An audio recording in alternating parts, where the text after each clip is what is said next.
RD sir YouTube channel में आपका स्वागत है।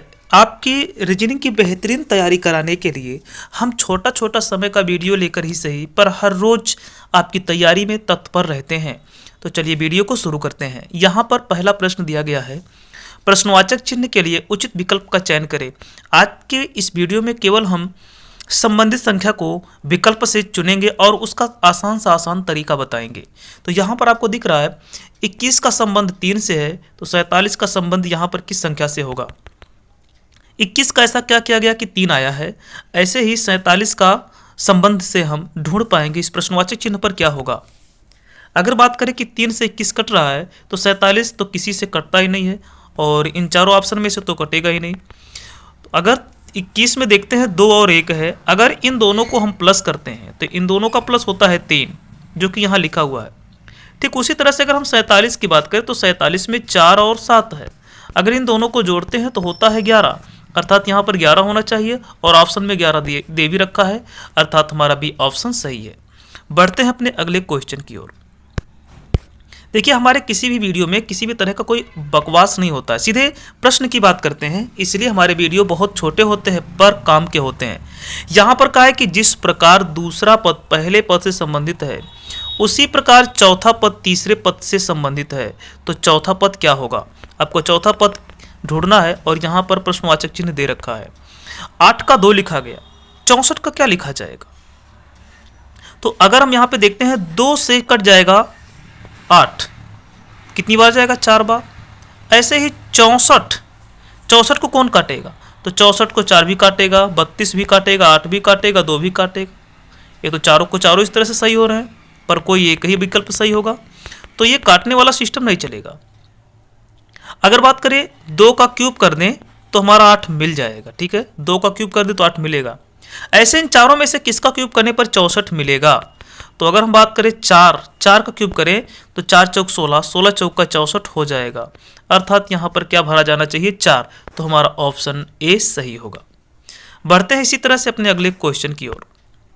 तो अब हम देख लेते हैं अपना अगला प्रश्न, पहले पद से संबंधित विकल्प का चयन करें। पहला पद आपको यहाँ दिख रहा है और इससे इन चारों ऑप्शन में से कौन सा ऐसा विकल्प है जो संबंधित है।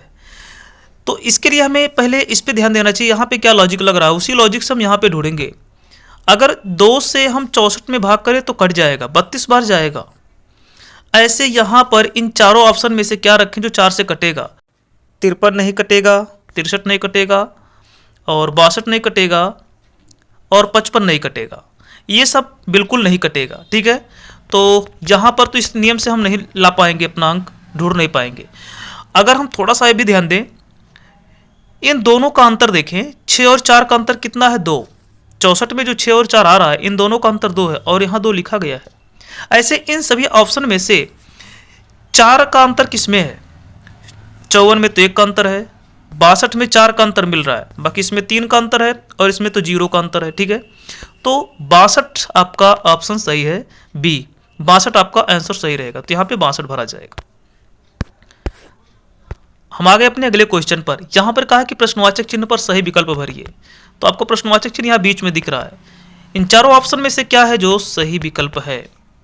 6 से हमें 19 का संबंध देखना है, क्या है उसी संबंध से हमें 33 का और यहाँ का मिलेगा। ठीक है, 6 से 19 कैसे आया। अगर हम बात करें 6 का दुगना, तो 6 दूना कितना होगा, 12, 12 7 19 होगा।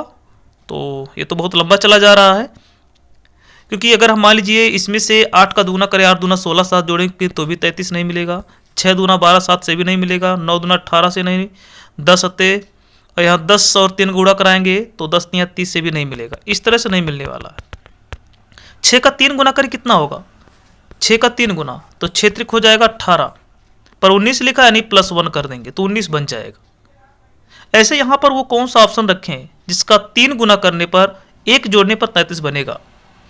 8 का करें हम 3 गुना तो 8 त्रिक 24 होगा और 24 में 1 जोड़ेंगे तो 25, तो ये तो गलत हुआ। 6 का 3 गुना करेंगे, 6 त्रिक 18, 18 में 1 जोड़ेंगे तो भी नहीं मिलेगा। 9 का 3 गुना करेंगे तो 9 त्रिक 27, 27 में 1 जोड़ेंगे तो भी नहीं मिलेगा।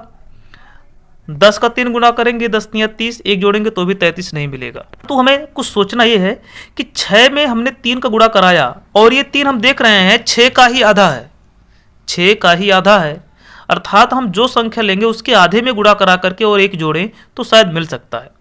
8 का आधा क्या होगा 4, तो 8 और 4 का गुणा कराएंगे कितना होगा 8 चौक 32, और 32 में अगर हम एक जोड़ देंगे तो हमारा 33 मिल जाएगा, अर्थात ऑप्शन ही हमारा सही है। दिए गए विकल्प से छठवां पद चुनिए। छठवां पद आपको यहाँ पे दिख रहा है, देखिए 1 2 3 4 5 6, छठवां पद आपको दिख रहा है, क्वेश्चन वाचक है। यहाँ पर क्या आएगा, ये 0 0 है, 1 1 है, तो क्या यहाँ पे 2 2 आएगा, पर कहीं तो 2 दिया नहीं है। अगर 0 में 0 जोड़ेंगे तो 0 आएगा, पर 1 में 1 जोड़ेंगे तो 2 हो जाएगा, पर यहाँ पे तो 1 लिखा हुआ है, इस तरह से तो नहीं आने वाला है। अगर हम वर्ग का नियम अपनाएं, वर्ग का 0 का वर्ग करेंगे तो 0, 1 का वर्ग करेंगे 1, 2 का वर्ग करेंगे तो 4, तो इस तरह से देखिए हमारा ऑप्शन दे रखा है सी, सही है। 4 यहाँ पे दे रखा है तो 2 का वर्ग करेंगे 4 और यहाँ पे 4 भरा जाएगा। बाकी जो भी ऑप्शन है सब के सब गलत है। बढ़ते अपने अगले क्वेश्चन की ओर। दिए गए विकल्प से प्रश्नवाचक चिन्ह पर आने वाले विकल्प को चुनिए। प्रश्नवाचक चिन्ह आपको यहां दिख रहा होगा और यहां पर क्या विकल्प सही है, क्या भर सकते हैं वहां पे हम। 5 से 12 कैसे आया, 25 का उसी तरह से संबंध है, और 7 से 18 कैसे आया। तो अगर हम बात करें 5 का 2 गुना करें, 5 का 2 गुना तो कितना होगा 5 दूना 10, और 10 में अगर हम 2 जोड़ दें तो ये 12 हो जाएगा। और यहाँ का तो मिला नहीं, फिर यहाँ का देख लेते हैं। अगर 7 का हम 2 गुना करें तो 7 दूना 14, 14 में हम 4 जोड़ेंगे तो 18 मिलेगा। पहले देखिए क्या हुआ है, पहले 2 गुना हुआ, फिर 2 जोड़ा गया, फिर तीसरे वाले में 2 गुना करके 4 जोड़ा गया, अर्थात 2 के बाद 4 जोड़ा गया है। तो बीच में अगर 3 जोड़े 2 गुना करके इन किसी ऑप्शन से तो शायद हमारा 25 आ सकता है। जैसे अगर हम 14 का 2 गुना करें तो 28, तो ये तो 25 है, आएगा नहीं। 12 का 2 गुना 24, और 3 अगर जोड़ेंगे तो 24 3 25 तो होगा नहीं। 11 का अगर हम 2 गुना करें तो 11 दूना कितना होगा, 11 दूना होगा 22, और 22 में अगर हम 3 जोड़ेंगे तो हमारा 25 बन जाएगा, अर्थात ऑप्शन सी हमारा सही ऑप्शन। वह कौन सा विकल्प है जो प्रश्नवाचक चिन्ह के लिए उचित है। अब यहां पर हमें ढूंढना है, ये 5/7 को 2 लिखा गया, ऐसे ही 3 किसको लिखा गया है इन चारों ऑप्शन में से। देखिए 5/7 को 2 कैसे लिखा गया, गुणा कराएंगे 5 दूना 5 सत्ते 35, तो आएगा नहीं, जोड़ने पर भी नहीं आएगा। देखिए पिछले वाले में से अगला घटाना है तभी +2 आएगा, मतलब 7 में से 5 घटाना है तभी 2 आएगा। ऐसे अगर हम यहाँ पे 6 में से 3 घटाएंगे तो 3 आएगा, अर्थात यही वाला हमारा ऑप्शन सही है। तो इस तरह से हमारा पहला ऑप्शन सही होगा।